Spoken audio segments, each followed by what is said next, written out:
Kitchen में भी क्या करने आऊं, सारे डब्बे खाली हैं। मैंने कोई आपकी खुशियों का ठेका नहीं ले रखा। अब तो एक ही रास्ता है जिससे घर की इज्जत भी बच जाएगी और घर की बात घर में ही रह जाएगी। तुम जानती हो कौन है वो? क्या अहमियत रखती है मेरे लिए वो?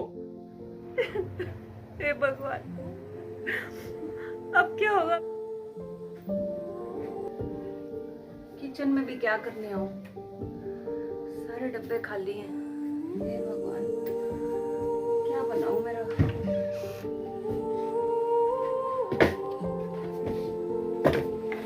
सब खाली।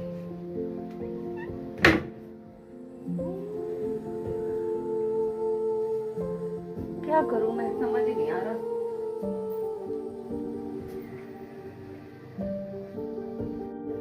इससे भी कैसे कहूं, दुकान पे भी काम नहीं है, दुकान भी खाली हो रही है।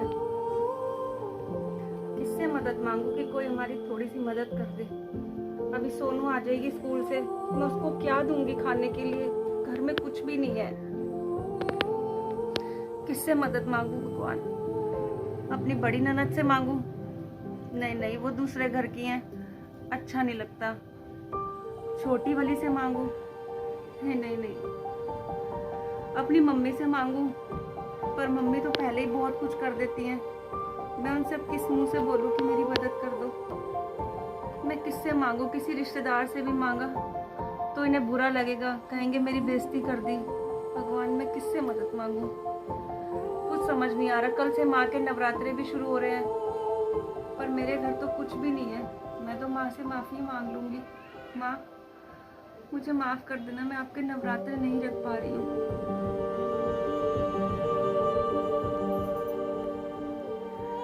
अब तो एक ही रास्ता है जिससे घर की इज्जत भी बच जाएगी और घर की बात घर में ही रह जाएगी। मैं अपनी देवरानी मंजू से बात करती हूँ, वो जरूर मेरी मदद करेगी। क्योंकि मुझे याद है जब पिछले साल देवर जी की नौकरी छूटी थी तो इन्होंने भी 3 महीने का राशन भरा था।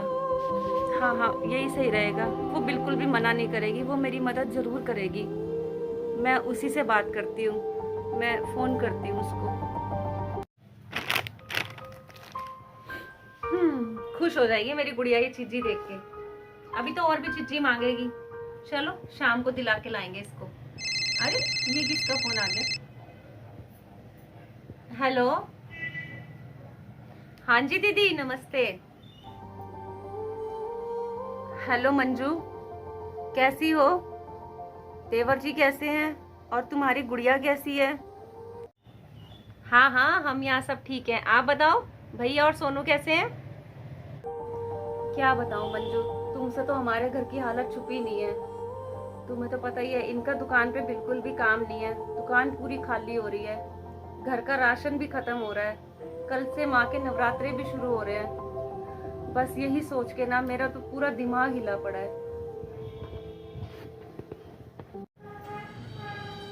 अरे, ये तो अपना रोना रो रही है, कहीं पैसे ही ना मांग ले। हाँ दीदी, अब मैं भी तो कल की तैयारी कर रही हूँ ना, कल से नवरात्रे शुरू हो रहे हैं। कल मैं इनके साथ बाजार गई थी, 10 किलो आलू लेकर आई हूँ, चिप्स लेकर आई हूँ, लड्डू लेकर आई हूँ, ड्राई फ्रूट वाली नमकीन लेके आई हूँ, थोड़े से फल फ्रूट लाई हूँ। मेरी गुड़िया को ना नमकीन बहुत पसंद है, ड्राई फ्रूट वाली, वो तो छोड़ती ही नहीं है। आखिर बच्चों का ख्याल भी तो हमें ही रखना है ना, हम माँ बाप हैं उसके।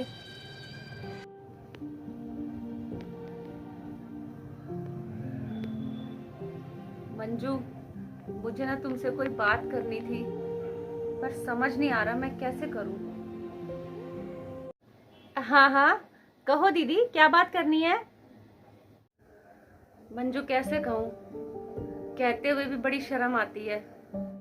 कह दो दीदी, शर्माने की कोई बात नहीं है, मैं आपकी अपनी ही तो हूँ, बिल्कुल कह दो आप।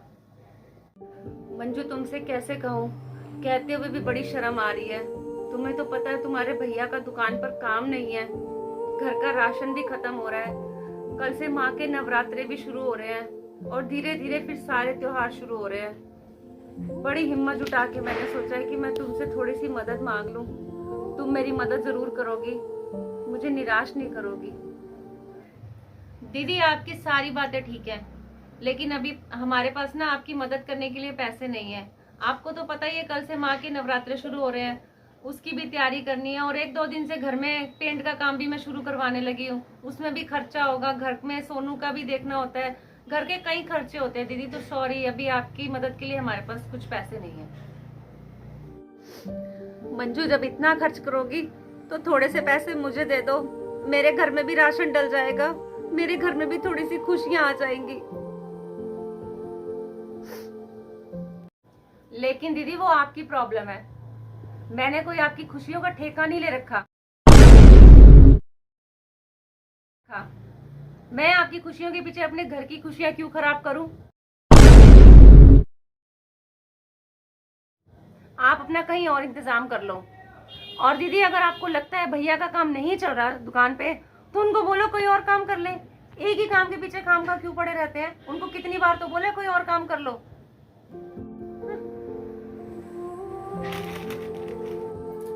किससे बात कर रही हो? अरे, आप कब आए? भाभी से। ये तुम्हारी बात करने की तमीज है? तुम जानती हो कौन है वो? क्या अहमियत रखती है मेरे लिए वो? मेरे लिए मेरी मां की अहमियत रखती है। तुमसे तो मैं आज मिला हूं, आज तुम्हारे से शादी हुई है। जब तक मेरी शादी नहीं हुई थी, उन्होंने मुझे अपने बेटे की तरह पाला है। मेरे माँ बाप तो बचपन में ही मुझे छोड़कर चले गए थे। इस दुनिया को उन्होंने अलविदा कर दिया था। तब से भैया और भाभी ने मुझे उनकी कभी महसूस नहीं होने दी। मुझे इंजीनियर बनाने के लिए अपनी भाभी ने, मेरी भाभी ने अपने गहने तक बेच दिए थे। और तुम आज उनसे ऐसी बात कर रही हो? भूल गई वो दिन जब मेरी नौकरी नहीं थी, 3 महीने तक मैं घर खाली बैठा हुआ था, तो हमारे घर का राशन उन्हीं भैया भाभी ने दिया था।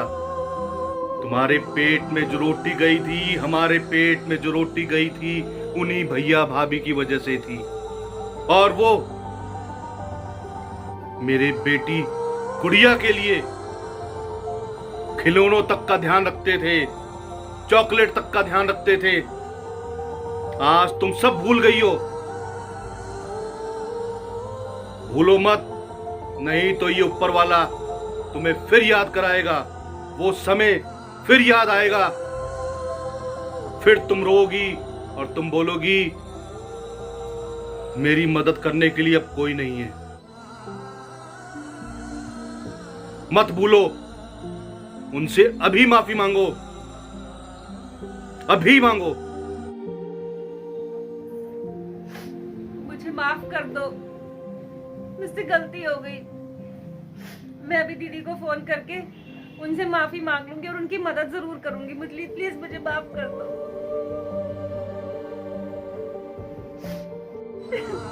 हे भगवान, अब क्या होगा? अब तो मंजू ने भी मना कर दिया। मंजू का फोन। हेलो हेलो दीदी, दीदी मुझे माफ कर दो, मुझसे बहुत बड़ी गलती हो गई। हम लोग अभी आ रहे हैं आपके पास और आपकी मदद जरूर करेंगे। दीदी, नवरात्रों में मुझे माँ ने मौका दिया है अपनी गलती सुधारने का और अपनों की मदद करने का। और सबसे बड़े नवरात्रे यही होते हैं, किसी की मदद करना। तो दीदी हम अभी आ रहे हैं, आप किसी भी चीज की चिंता मत करना दीदी, आ रहे हैं हम। नहीं नहीं मंजू, तुम्हें माफी मांगने की कोई जरूरत नहीं है। तुम मेरे लिए जैसे कल थे वैसे आज हो। तुम मुझसे माफी मत मांगो, ठीक है मंजू।